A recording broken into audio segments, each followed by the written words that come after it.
那美国科学家伫夏威夷西北边的深海发现，那亲像有2类大类鱼仔的壳壳。另外，博尔森菇是北美6种绿菇当中上界大只一种，特别济种。美国野生动物官员即马和民间团体合作，正在复育，准备要野放。画面内底这只白色肥嫩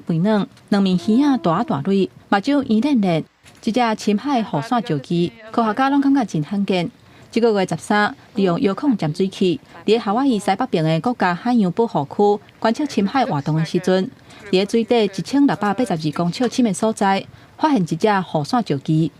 伊用2面鱼仔伫沙顶动，护伞石鸡的表面是真金骨，伫伊分丝后壁的鳍盘小可会发光，会当将一寡细只带壳的动物挖近，而且伊分丝的翔会当甲这个猎物粘掉咧，还会根据光线的折射转换伊的色水。有当时是白色的，或者是柑仔色，去互网友讲真正看到有够水。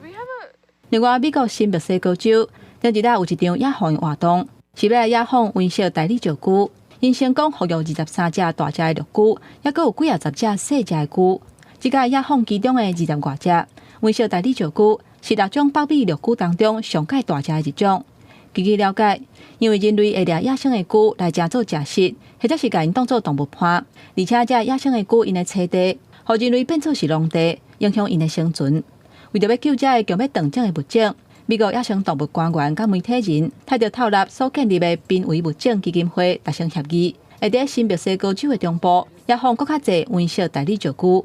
We are not in the business of making pets. We are in the business of making wild animals, and that means you have to let them go. 专家表示，气候的变迁致使生态发展重新洗牌。对绿菇来讲，即马美国西南部的天气是搁较烧热、搁较干燥，因的栖地嘛当伫刷向北边去。因为安尼，这个复育的计划要找到适合的复育栖地，而且甲因野放，保持自然生态平衡。公司新闻，新乐培编译。